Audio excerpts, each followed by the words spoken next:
I stood in that courthouse hallway, watching my younger brother Adam being led away in handcuffs after receiving a 6-year sentence for embezzlement. Our mother Sarah screamed at me, her voice echoing off the marble walls, accusing me of lying and claiming Adam was framed out of jealousy. I reflected on 28 years of being the forgotten son, while Adam received all the love, opportunities, and trust. Today, the golden child finally faced consequences, but I knew this was just the beginning of a deeper family reckoning that would change everything forever. My name is Bradford, and at 32 years old, I had spent my entire life living in the shadow of my younger brother Adam. While I worked as a mid-level accountant at Henderson & Associates, scraping by on a modest salary, Adam had always been the family favorite since the day he was born 28 years ago. He was the star athlete in high school, the valedictorian who received a full scholarship, and later earned his MBA from one of the most prestigious universities in the country. Our father Robert owned a successful construction company that had been in our family for 3 generations. He was a hard-working man who built his empire from nothing, but he never missed an opportunity to compare me unfavorably to Adam. Every family dinner became a recitation of Adam's latest achievements, while my own accomplishments went unnoticed. When I graduated from State College with a degree in accounting, paying my own way through school with student loans and part-time jobs, my father barely acknowledged it. When Adam graduated with his MBA, they threw him a party that cost more than my entire year's tuition. My mother Sarah was perhaps even worse. She constantly defended Adam's every mistake while criticizing my achievements with surgical precision. If Adam came home drunk from a college party, it was because he was under stress from his demanding coursework. If I stayed out past midnight studying for finals, I was being irresponsible and inconsiderate. She would find fault in everything I did, from the way I dressed to the career path I chose, all while praising Adam for breathing. The inequality became even more apparent when it came to family business involvement. Every time I expressed interest in joining the construction company, my father would find excuses to keep me out. He claimed I lacked the leadership qualities necessary for the family business, that my personality was too analytical and not dynamic enough for construction work. But the moment Adam graduated with his MBA, he was immediately given an executive position as Chief Financial Officer, despite having 0 experience in construction or finance. For years, I watched as Adam received every opportunity I had been denied. While I struggled to pay off student loans and build my modest career, Adam was handed a 6-figure salary, a company car, and a corner office. The favoritism was so blatant that even our extended family members began to notice, though none of them ever said anything directly to me. 3 months ago, everything changed when my father asked me to review the company's books during a routine family business consultation. He claimed it was just a formality, something the insurance company required for their annual policy renewal. I should have been suspicious of his sudden willingness to involve me, but I was so grateful for any acknowledgement of my professional skills that I agreed immediately. As I pored over the financial records in my small apartment, working late into the night after my regular job, I began to notice irregularities that made my stomach turn. There were systematic fund transfers that didn't match any legitimate business expenses, falsified invoices from vendors I couldn't verify, and mysterious cash withdrawals that totaled nearly $2 million over a 3-year period. The more I dug, the more obvious it became that someone had been embezzling from the family company on a massive scale. The evidence pointed directly to Adam. As CFO, he had access to all the financial systems, and his electronic signature was on every fraudulent transaction. The pattern was sophisticated but not perfect, and my trained eye caught the discrepancies that a casual observer would miss. I realized that my brother, the golden child who could do no wrong, had been systematically stealing from our family for years. I faced an impossible moral dilemma. Exposing Adam would destroy our family and potentially send my brother to prison. But allowing the embezzlement to continue would eventually bankrupt the company my father had spent his life building, putting dozens of employees out of work and destroying our family's legacy. I spent sleepless nights weighing my options, knowing that either choice would tear our family apart. Finally, I decided to approach Adam privately. I arranged to meet him at a coffee shop downtown, far from the office and our family home. When I showed him the evidence I had compiled, His confident facade crumbled instantly. The brother I had envied for so many years broke down in tears, admitting to a gambling addiction that had spiraled completely out of control. Adam confessed that he owed massive debts to dangerous people, loan sharks who had threatened not only his life, but the lives of our entire family. He had started with small amounts, thinking he could replace the money before anyone noticed, but the gambling addiction consumed him. Every time he thought he had hit bottom, he found new ways to access company funds, always believing that the next big win would solve all his problems. Through his tears, Adam begged me to help cover it up. He promised to repay everything, claimed he was getting help for his addiction, and swore on our mother's life that he would never steal another penny. Despite decades of resentment, I found myself moved by his vulnerability. This was my little brother, the same kid I had protected from bullies in elementary school, and he needed my help. Against my better judgment, I agreed to help him. We worked together to create a repayment plan using my life savings and personal loans I would take against my modest assets. I liquidated my retirement account, took a second mortgage on my small condo, and even borrowed money from my credit cards. Over the course of 2 weeks, we managed to replace nearly $400,000 of the stolen money, and I helped Adam create a believable paper trail to explain the temporary discrepancies. I thought we were making progress toward fixing the situation, but I was naive about the depth of Adam's deception. 2 weeks after our emotional conversation, while conducting a follow-up review of the company's finances, I discovered that Adam had never stopped embezzling. Instead of using my help as a chance to come clean, he had used it as cover to steal an additional $300,000. But the betrayal went even deeper than continued theft. I learned from our mutual friend Danny that Adam had been spreading rumors throughout our social circle that I was the one with gambling problems. He told people that I had been acting strangely, making desperate financial moves, and asking suspicious questions about the family business. He painted a picture of me as an unstable, jealous older brother who was looking for ways to sabotage his success. When I confronted our parents about Adam's theft, armed with irrefutable evidence, they refused to believe me. Instead, they believed Adam's version of events, which portrayed me as a desperate and jealous brother trying to frame him out of resentment. Sarah looked at me with disgust and accused me of trying to destroy Adam out of spite. Robert shook his head sadly and said he always knew I harbored resentment about Adam's success, but he never imagined I would stoop to such desperate measures. The golden child had managed to turn my attempt to save our family into evidence of my own moral failing, and for the first time in my life, I realized that no amount of evidence or truth would ever be enough to overcome their blind favoritism toward Adam. The weeks following my failed attempt to expose Adam became a nightmare that I could never have imagined. Adam's manipulation campaign against me was so sophisticated and thorough that I began to question my own sanity. He didn't just deny my accusations, he systematically dismantled my credibility while positioning himself as the victim of my supposed jealousy and mental instability. Adam told our parents that I had approached him with wild conspiracy theories about missing money from the company.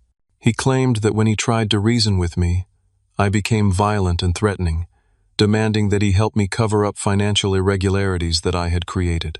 According to his version of events, I had been skimming money from my own accounting clients for months and was desperately trying to shift blame onto him when the walls started closing in. To support his story, Adam produced fake evidence that seemed to show I had been stealing from Henderson and Associates. He had somehow obtained copies of client files and created convincing forgeries that made it appear as though I had been manipulating accounts and redirecting funds to personal accounts. The documentation was so well crafted that even I was momentarily stunned by how legitimate it looked. My mother Sarah became Adam's most vocal defender, calling me at all hours to scream about my betrayal of the family. She accused me of always being jealous of Adam's success and claimed that my accusations were the final proof of the bitter, resentful person I had always been. She told me that I was no longer welcome in their home and that she was ashamed to call me her son. My father, Robert, was more measured in his response, but his disappointment was perhaps even more devastating. He told me quietly that he had always hoped I would grow out of my jealousy toward Adam, but my false accusations had proven that I was fundamentally dishonest and untrustworthy. He said that he could no longer recommend me to any of his business associates, and that my accounting practice would likely suffer once word got out about my alleged theft from clients. The isolation extended far beyond my immediate family. My girlfriend Jessica, whom I had been dating for 2 years and had planned to propose to, began receiving anonymous messages that included copies of the fake evidence Adam had created. The messages detailed my supposed gambling addiction, my financial desperation, and my history of lying to cover up my problems. Jessica confronted me with tears in her eyes, asking how long I had been lying to her about who I really was. My professional reputation began to crumble as rumors spread through our small business community. Someone had sent anonymous tips to the state accounting board, alleging that I had been stealing from clients and manipulating financial records. While I knew the investigation would eventually clear me, the mere existence of an inquiry was enough to damage my credibility with current and potential clients. Meanwhile, Adam continued his embezzlement with even greater boldness, apparently believing that he had successfully neutralized any threat I might pose to his operation. He had learned from our previous confrontation and was now more careful about covering his tracks, but his theft had actually accelerated rather than stopped. I realized that my attempt to help him had only given him more confidence in his ability to manipulate the situation. But Adam's manipulation went far deeper than I had initially realized. As I began to investigate his activities more thoroughly, I discovered that he had been using my accounting credentials to authorize some of the fraudulent transactions. Somehow, he had gained access to my professional passwords and electronic signatures, making it appear as though I had been complicit in the embezzlement scheme from the beginning. The paper trail Adam had created was diabolically clever. It showed a pattern of collaboration between us, with my credentials being used to approve transfers that benefited both of us financially. Any investigator looking at the evidence would conclude that I was not just a co-conspirator, but potentially the mastermind of the entire operation, using my accounting expertise to design and execute the theft. I consulted with attorney Jennifer Walsh, a criminal defense lawyer who had been recommended by a colleague. After reviewing the evidence Adam had manufactured, she told me bluntly that I was in serious legal jeopardy. The fake documentation was sophisticated enough to convince a prosecutor, and my attempts to expose Adam could be interpreted as efforts to shift blame away from myself when I realized I was about to be caught. Jennifer advised me that I needed to gather concrete evidence of Adam's deception before law enforcement became involved. She warned me that once an investigation began, the manufactured evidence against me would be extremely difficult to overcome, especially given Adam's sterling reputation and my family's willingness to testify against me. I began conducting my own investigation into Adam's activities, working nights and weekends to uncover the truth while maintaining my day job and dealing with the ongoing destruction of my personal relationships. What I discovered was far more extensive than simple embezzlement driven by gambling addiction. Adam had created an elaborate network of financial crimes that extended far beyond our family's construction company. He had been stealing from multiple business accounts, creating shell companies to launder money, and living a double life that involved expensive cars, luxury vacations, and high-end entertainment that far exceeded even his generous salary. I found evidence of Adam's connections to professional gamblers and loan sharks, but I also discovered that he owed money to people who were involved in much more serious criminal activities. His debts weren't just gambling-related. He had been borrowing money from organized crime figures to fund a lifestyle of excess that he couldn't maintain even with his theft from the family business. Most shocking of all, I learned that Adam was planning to flee the country with the remaining stolen funds. He had been slowly moving money to offshore accounts and had even applied for a passport under an assumed name. His plan was to disappear completely, leaving behind the wreckage of our family's business and my destroyed reputation. When I confronted Adam with this new evidence, threatening to expose everything to the authorities, he revealed the full extent of his preparation for this moment. He calmly informed me that he had already filed a police report claiming that I had threatened him with violence during our previous confrontation. He showed me a restraining order he had obtained by lying to a judge about my behavior, claiming that I had become increasingly unstable and dangerous as my own crimes were about to be exposed. The restraining order meant that any further contact between us could result in my arrest, effectively silencing me while he completed his plans to escape. Adam had systematically destroyed my reputation, isolated me from my family, and created a legal framework that made me appear to be the dangerous criminal while he played the role of the innocent victim. As I stood in my empty apartment that night, holding the restraining order and realizing the full scope of Adam's betrayal, I understood that he had been planning my downfall for months, perhaps even years. Every act of seeming cooperation, every moment of vulnerability he had shown me, had been calculated moves in a game where I was always intended to be the sacrificial pawn. The true scope of Adam's manipulation became clear over the following weeks as I pieced together the elaborate scheme he had been constructing for months. This wasn't a desperate cover-up by a gambling addict who had gotten in over his head. This was a carefully orchestrated plan to destroy my life while he made his escape with millions of stolen dollars. Through my private investigation, I discovered that Adam had been planning my downfall since the day our father asked me to review the company books. The request hadn't come from the insurance company at all. Adam had suggested it to our father as a way to bring me into the situation so I could be framed for his crimes. He knew that my accounting background would make me the perfect scapegoat, and he had been preparing evidence against me long before I ever discovered his theft. Adam had created a false narrative about my gambling addiction that was supported by months of carefully planted evidence. He had used my credit cards without my knowledge during family gatherings, running up gambling debts at casinos and online betting sites. He had accessed my computer during holiday visits to our parents' house, creating a digital trail that showed extensive research into casino strategies and gambling systems. The fake invoices and financial irregularities that implicated me weren't hastily created forgeries. They were sophisticated documents that had been prepared over months by someone with access to the company's systems and an intimate understanding of accounting procedures. Adam had been slowly building a case against me while continuing his own theft, ensuring that, when the inevitable discovery came, all evidence would point to me rather than him. During one particularly devastating family confrontation, our mother Sarah formally announced that she and our father were disowning me. They had changed their will to leave everything to Adam, including the family business, their home, and all their personal assets. Sarah told me through tears that she never wanted to see me again, that I had broken her heart by trying to destroy Adam out of jealousy and spite. The impact on my professional life was equally catastrophic. My employer Henderson and Associates was forced to place me on administrative leave pending the outcome of the State Accounting Board investigation.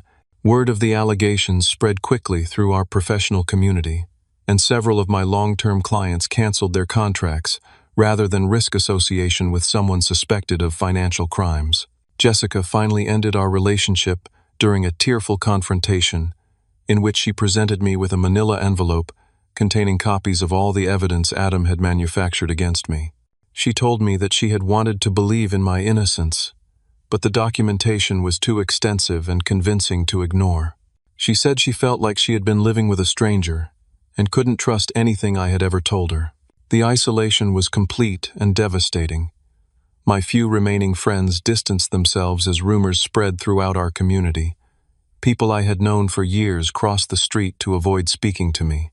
My reputation in the small business community where I had worked to build my practice was utterly destroyed. Meanwhile, Detective Maria Santos of the Financial Crimes Unit began her investigation into the embezzlement case. Initially, she focused entirely on me, based on Adam's convincing testimony and the mountain of false evidence he had provided. Adam appeared completely cooperative during his interviews, playing the role of the concerned brother who was devastated by my betrayal, but committed to helping law enforcement recover the stolen funds. When I provided Detective Santos with my own evidence about Adam's activities, she remained skeptical. The documentation I had gathered looked like desperate attempts to shift blame, especially compared to the comprehensive case that had been built against me. Adam's reputation in the community was sterling, while my alleged financial crimes made me appear desperate enough to try any deception to avoid consequences. Realizing that I was facing potential criminal charges for crimes I hadn't committed, I made the desperate decision to sell my car and take out a loan against my apartment to hire a private investigator. I contacted Tommy Walsh, a former police detective who had left the force to start his own investigation service, specializing in white-collar crime. Tommy was expensive, but he was the only person who seemed willing to listen to my side of the story without prejudgment. After reviewing all the evidence, both against me and what I had gathered about Adam, he agreed that something didn't add up. He pointed out several inconsistencies in the case against me that suggested sophisticated manipulation rather than authentic criminal activity. Walsh began investigating Adam's activities with the thoroughness that only a former police officer could provide. Within 2 weeks, he had uncovered Adam's secret gambling debts and his connections to criminal organizations that extended far beyond simple loan sharks. He discovered that Adam had been washing money for an organized crime family through our family's construction company, using legitimate business operations to clean funds from drug trafficking and other illegal activities. The scope of the criminal operation was staggering. Our family's business, which my father had built through decades of honest work, had been used as a front for money laundering activities for nearly 3 years. Adam hadn't just been stealing from the company. He had been using it to process millions of dollars in criminal proceeds, taking a percentage for himself while putting our entire family at risk of federal prosecution. Walsh also discovered that Adam had been planning his escape for months, slowly moving funds to offshore accounts and preparing false identification documents.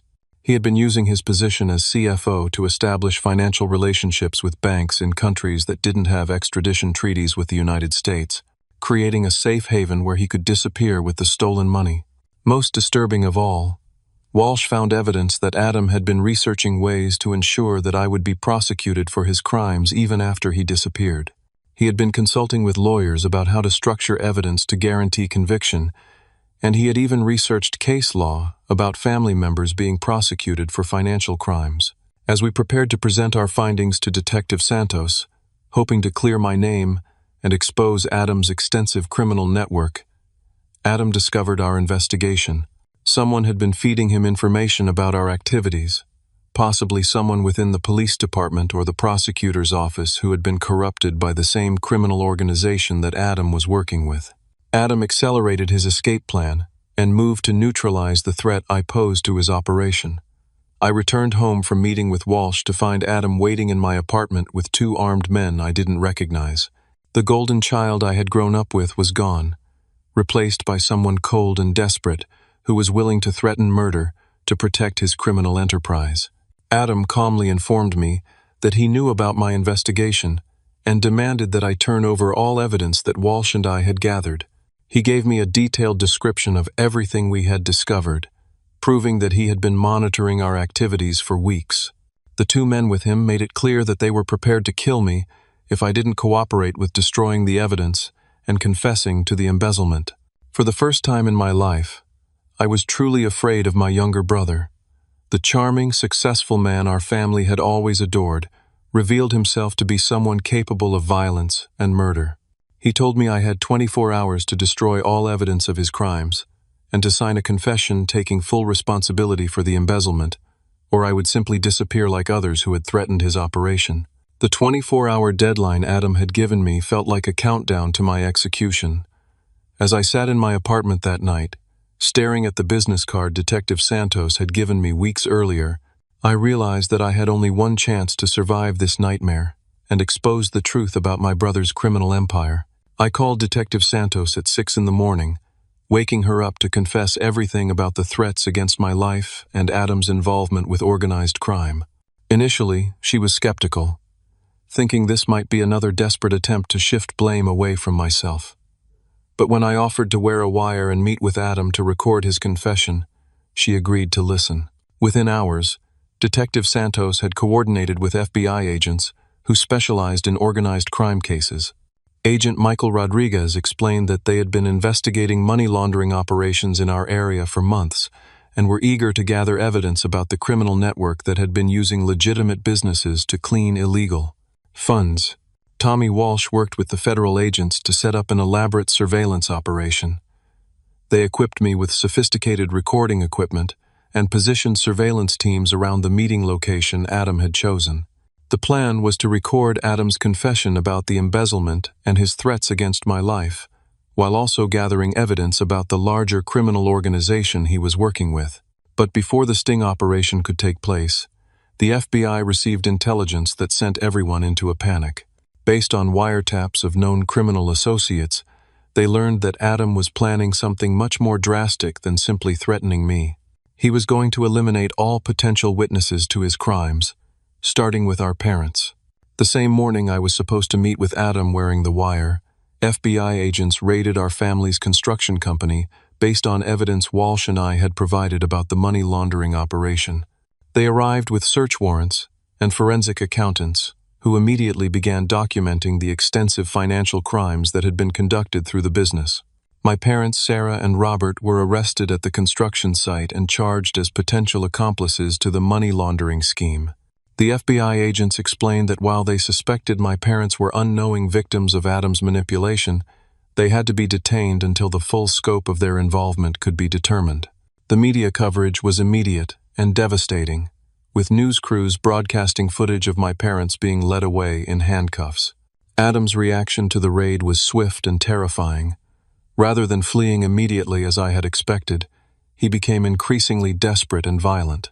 Tommy Walsh's contacts in law enforcement warned us that Adam had put out a contract on my life through his criminal associates, offering a substantial sum for my death before I could testify about his activities. The wire operation took on new urgency as federal agents realized that Adam's desperation made him more dangerous, but also more likely to confess to his crimes on tape. I met Adam at the abandoned warehouse he had chosen, wearing recording equipment that would capture everything he said while FBI agents positioned themselves around the building. Adam appeared calm when I arrived, but his demeanor quickly changed when I refused to sign the confession he had prepared. He admitted to the entire criminal operation, including his theft from the family business and his involvement with the money laundering scheme.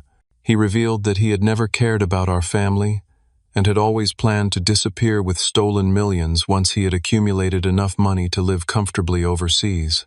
But Adam had one final revelation that sent chills down my spine. He told me that he had planted explosive devices in our parents' house, timed to detonate during the evening news cycle when the media coverage of their arrest would be at its peak. His plan was to kill Sarah and Robert, to eliminate them as potential witnesses, then flee the country while law enforcement was dealing with the bombing. The FBI teams listening to the wire lost contact with me as Adam's associates used sophisticated jamming equipment to block all communications in the area. I was on my own with a brother who had revealed himself to be capable of murdering our own parents to cover his tracks. The golden child our family had worshipped for decades was planning to commit the ultimate betrayal. I realized that I had to choose between my own safety and saving the lives of parents who had disowned me and believed the worst about me for months. Despite everything they had put me through, despite the years of favoritism and the recent months of hatred and rejection, I couldn't let Adam murder them in cold blood. I managed to escape from the warehouse during a moment when Adam was distracted by a phone call from one of his criminal associates. Racing through the city streets in a car I had borrowed from Walsh, I tried desperately to reach my parents' house before the bombs detonated. I called their phone number repeatedly, but they refused to answer because of the restraining order and their belief that I was a dangerous criminal. The FBI had lost track of my location and couldn't coordinate with local bomb disposal teams because they didn't know where the explosive devices were located. I was the only person who could warn my parents about the immediate threat to their lives, and I had to reach them before Adam's timeline ran out. I arrived at my childhood home to find Adam's car in the driveway and lights on throughout the house. Through the windows, I could see my parents sitting in the living room with Adam, apparently having a normal family conversation, while surrounded by hidden explosive devices that could kill them all at any moment. Adam was holding them hostage while maintaining the pretense of a concerned son who was protecting them from his dangerous older brother. When I burst through the front door, both Sarah and Robert looked at me with terror, believing that I had come to harm them just as Adam had warned. For the first time in decades, I was in the same room with my entire family, but instead of the reunion I had always imagined, we were all facing the possibility of violent death. Adam calmly revealed his true nature to our parents, explaining that he had been lying to them about everything and that he was prepared to kill them to protect his criminal operation. Sarah and Robert finally saw Adam for who he really was as he threatened their lives with casual indifference. The golden child they had favored for 30 years revealed himself to be someone who viewed them as disposable obstacles rather than beloved family members. They listened in horror as he detailed his plans to murder them and frame me for their deaths. Through their shock and terror, my parents finally understood that they had been catastrophically wrong about both of their sons. They realized that I had been telling the truth about Adam's crimes, and that their favoritism had enabled a monster who was now prepared to destroy them all. The confrontation in my childhood home felt surreal as the three people who had shaped my entire life sat frozen in terror while Adam explained his plan to murder them. My parents Sarah and Robert looked at me with a mixture of fear and dawning recognition that everything they had believed about their two sons was completely backwards. Adam held a detonator in his hand, calmly explaining that he had planted multiple explosive devices throughout the house and could kill us all instantly if anyone tried to leave or call for help. He told our parents that their deaths would be blamed on me, the unstable older brother who had finally snapped and decided to murder his family out of jealousy and resentment. I realized that I needed to keep Adam talking while hoping that the FBI would eventually track us to the house. I engaged him in conversation about his criminal activities, trying to get him to confess more details that might be picked up by any surveillance equipment that was still functioning despite his jamming devices.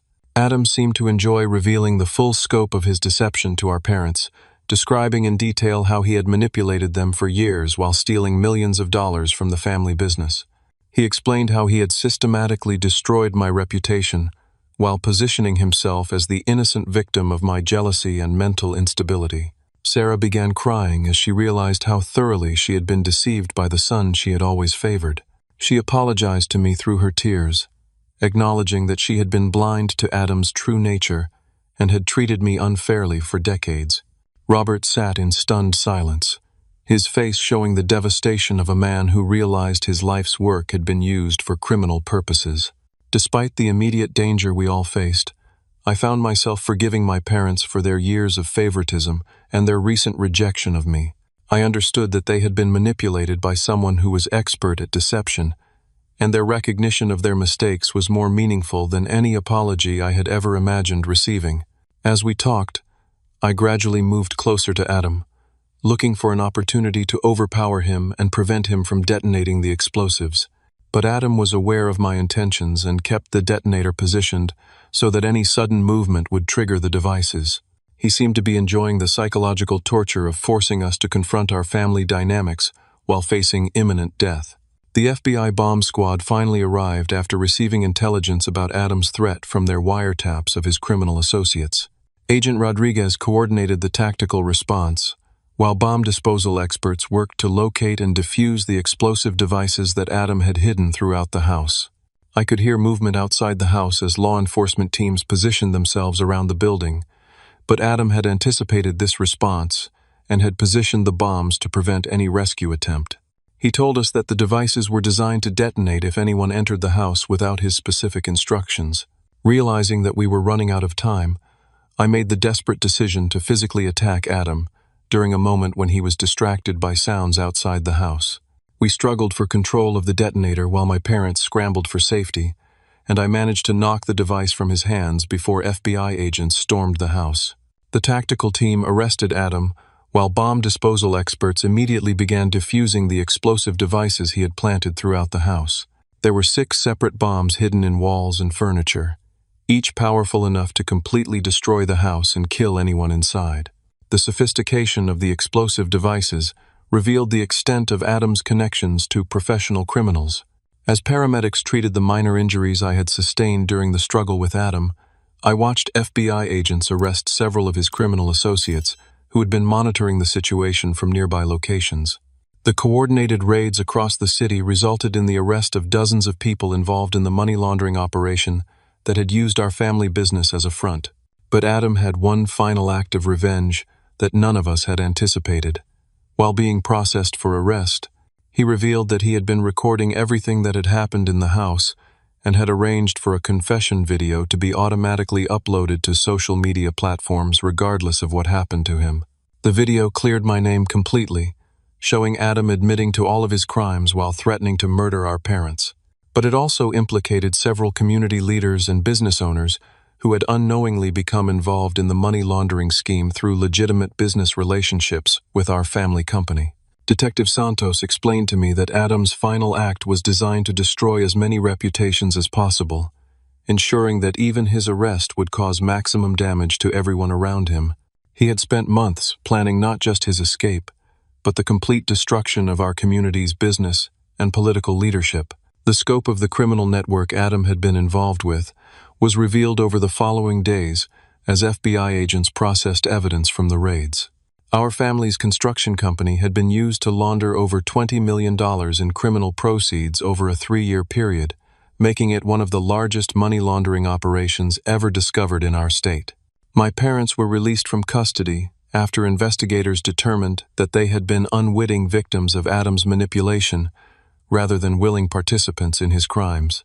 The federal prosecutor explained that Adam had been extraordinarily careful to keep them ignorant of his criminal activities while using their legitimate business as cover for his operations.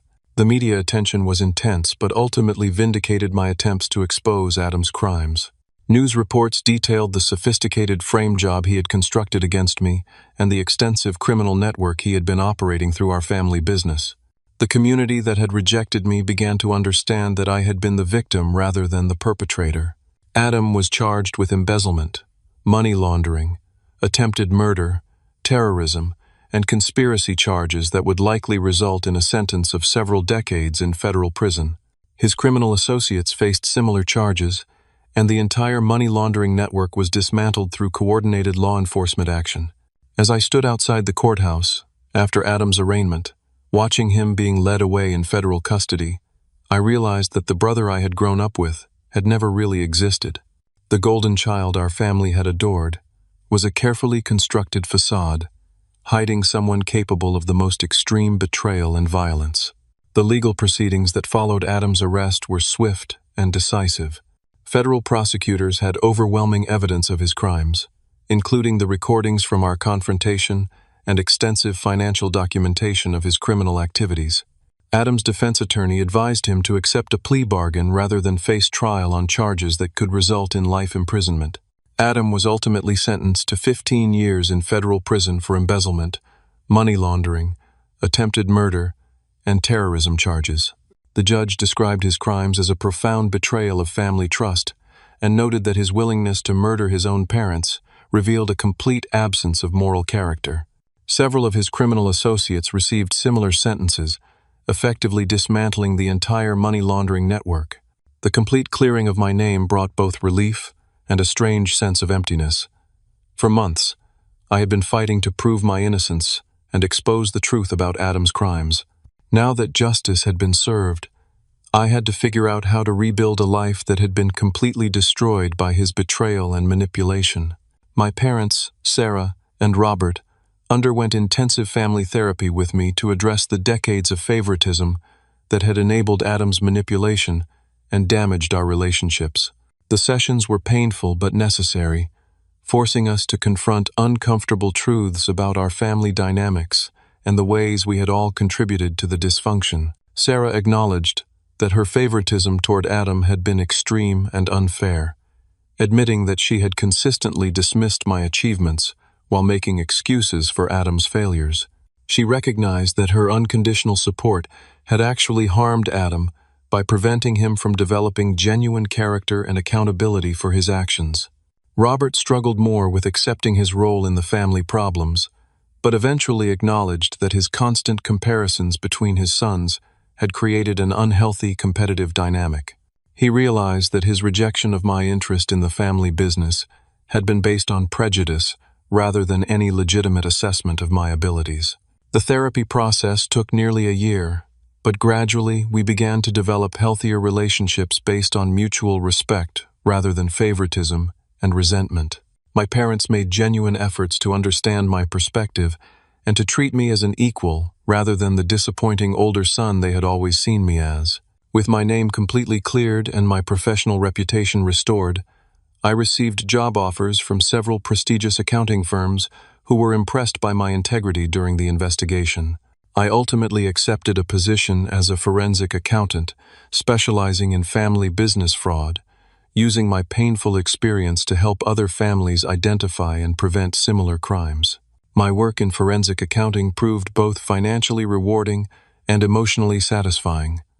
I helped dozens of families recover stolen assets and rebuild their businesses after discovering internal theft and fraud. Each case reminded me of my own experience, while allowing me to use my professional skills to prevent others from suffering similar betrayals. The expertise I developed in family business fraud cases led to opportunities to testify before state and federal committees about the need for stronger protections against internal financial crimes. I worked with legislators to develop new laws requiring independent oversight of family businesses above a certain size, helping to prevent the kind of systematic theft Adam had perpetrated. My personal relationships also began to heal as the truth about Adam's manipulation became widely known. Jessica reached out to apologize for believing his lies about me, acknowledging that she should have trusted her knowledge of my character rather than accepting manufactured evidence. While we didn't resume our romantic relationship, we were able to rebuild our friendship based on mutual respect and understanding. The professional relationships I had lost during the investigation were gradually restored as colleagues and clients learned about the sophisticated frame job Adam had constructed against me. Many people in our business community expressed admiration for my persistence in exposing the truth despite facing overwhelming pressure to accept blame for crimes I hadn't committed. I began dating Detective Maria Santos, who had initially investigated me for Adam's crimes, but had ultimately helped expose the truth about his criminal activities. Our relationship developed slowly as we both dealt with the professional and personal challenges created by the case, but we found that our shared experience had created a deep understanding and trust. 3 years after Adam's sentencing, Maria and I were married in a ceremony attended by my parents, who had genuinely changed their approach to family relationships.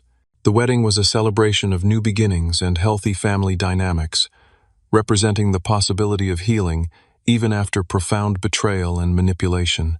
My parents worked to rebuild their construction company with ethical practices and transparent accounting procedures designed to prevent any future financial crimes. They established an employee ownership program that gave workers a stake in the company's success while ensuring that no single person could manipulate the financial systems. Robert and Sarah also became advocates for recognizing and preventing golden child favoritism in families, speaking at parenting conferences about the dangers of showing consistent preference for one child over others. They shared their story as a cautionary tale about how favoritism can enable manipulation and prevent parents from seeing their children's true natures. I maintained limited contact with Adam during his imprisonment, visiting him occasionally to offer the possibility of forgiveness while maintaining clear boundaries about acceptable behavior. Adam initially showed no remorse for his crimes, continuing to blame me for his downfall and expressing anger about the destruction of his plans. Over time, however, prison therapy programs began to have some effect on Adam's willingness to accept responsibility for his actions. He eventually wrote me a letter acknowledging the pain he had caused and asking for eventual forgiveness, though he understood that rebuilding any relationship would require years of demonstrated change in his character and behavior. The criminal investigation had revealed that Adam's crimes were even more extensive than we had initially discovered. Federal agents found evidence that he had been planning to frame me for multiple murders of business associates who had discovered his criminal activities. The depth of his deception and willingness to destroy innocent lives was truly staggering.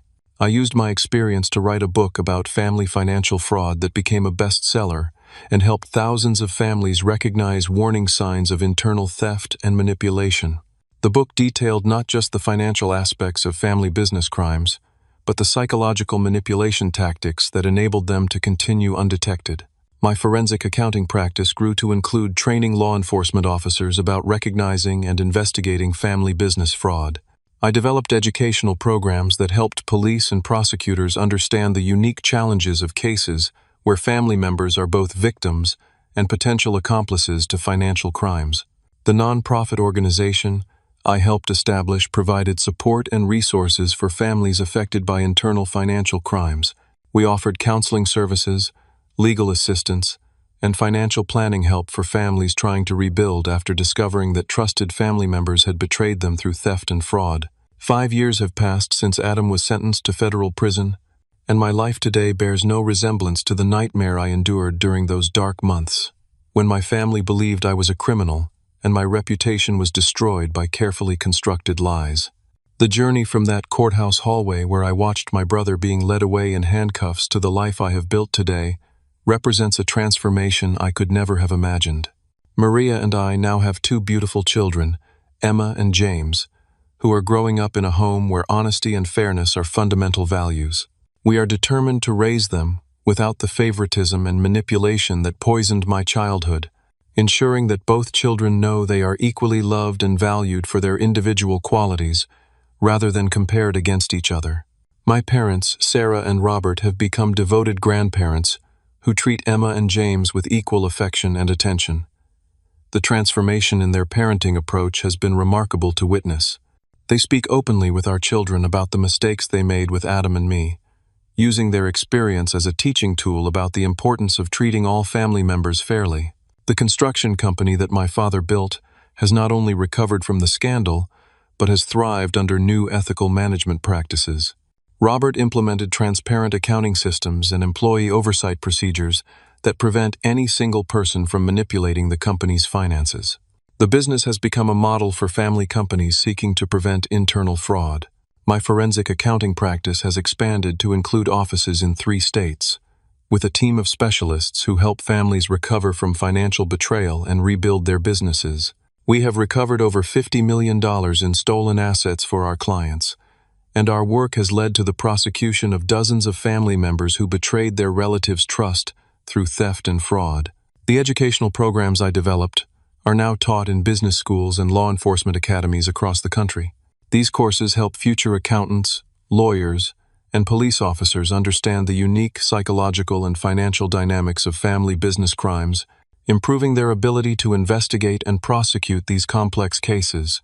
Adam completed his first 5 years in federal prison and has begun participating in rehabilitation programs that focus on taking responsibility for his actions and developing empathy for his victims.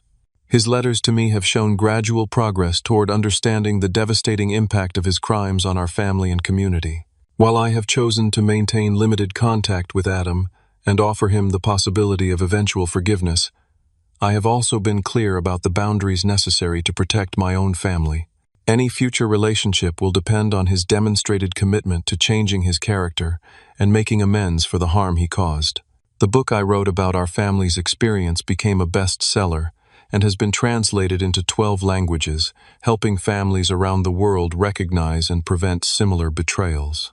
The success of the book has provided financial security for my family, while spreading awareness about the warning signs of family financial fraud. Maria's career in law enforcement has flourished as she became a specialist in investigating complex financial crimes involving family members. Her work has been recognized nationally, and she frequently speaks at conferences about the importance of recognizing manipulation tactics used by criminals to turn family members against each other. Our children, Emma and James, are now old enough to understand age-appropriate versions of our family's story, and we use it to teach them about the importance of honesty, integrity, and treating all people fairly regardless of their relationships or circumstances. They understand that real love sometimes means holding people accountable for their actions rather than enabling destructive behavior. The nonprofit organization we helped establish has grown to serve families in 30 states, providing counseling, legal assistance, and financial planning services for families recovering from internal fraud and theft. The organization has helped over 2,000 families rebuild their lives after discovering that trusted relatives had betrayed them. My relationship with my parents continues to strengthen as we work together on projects that help other families avoid the mistakes we made. Sarah and Robert regularly speak at conferences about the dangers of favoritism in families, sharing their story as a cautionary tale about how preferential treatment can enable manipulation and prevent parents from seeing their children clearly. The community that once rejected me based on Adam's lies has welcomed me back with genuine respect and admiration for my persistence in exposing the truth despite overwhelming pressure to accept blame for crimes I didn't commit. Local business leaders frequently consult with me about implementing safeguards against internal fraud in their own companies. The most profound lesson I learned from this experience is that true family love requires accountability rather than unconditional enabling. My parents' favoritism toward Adam wasn't actually love. It was a form of neglect that prevented him from developing genuine character and moral compass. Their willingness to excuse his failures and blame me for his problems ultimately harmed both of us in different but significant ways. I realized that forgiveness doesn't mean forgetting or pretending that harmful actions didn't occur. Instead, forgiveness means choosing to release resentment while maintaining appropriate boundaries to prevent future harm. I have forgiven my parents, and even Adam, but that forgiveness coexists with clear limits about acceptable behavior and consequences for violations of trust. The experience taught me that integrity and persistence ultimately triumph over even the most sophisticated deception and manipulation. Adam's lies were elaborate and convincing, but truth has a way of emerging when people are committed to uncovering it regardless of personal cost. My willingness to risk everything to expose his crimes ultimately saved not just my own reputation, but potentially many other lives. Perhaps most importantly, I learned that family healing is possible even after profound betrayal, but only when all parties are willing to acknowledge their mistakes and commit to fundamental changes in their behavior. The family relationships I have today with my parents and my new family with Maria and our children are healthier and more honest than anything I experienced growing up. My story has become a testament to the power of truth and the possibility of redemption even in the darkest circumstances. The golden child who seemed to have everything turned out to be hollow underneath, while the forgotten son who struggled for recognition found strength and purpose through adversity. Today, as I watch my children play in the backyard of our home, I am grateful for the painful journey that brought me to this place of peace and purpose. The nightmare of Adam's betrayal ultimately led to a life richer and more meaningful than anything I could have achieved if our family had continued down the path of favoritism and denial. Have you ever experienced favoritism in your family? Or do you know someone who has dealt with being overshadowed by a golden child? How do you think families can recognize and prevent the kind of destructive dynamics that enabled Adam's manipulation? I'd love to hear your thoughts in the comments below. If this story resonated with you, please consider liking this video, subscribing to our channel for more true stories about family challenges and redemption, and sharing it with anyone who might benefit from understanding how family favoritism can have devastating consequences. Thank you for joining me on this journey, and I hope that sharing my experience helps other families build healthier, more honest relationships based on genuine love and accountability rather than destructive favoritism.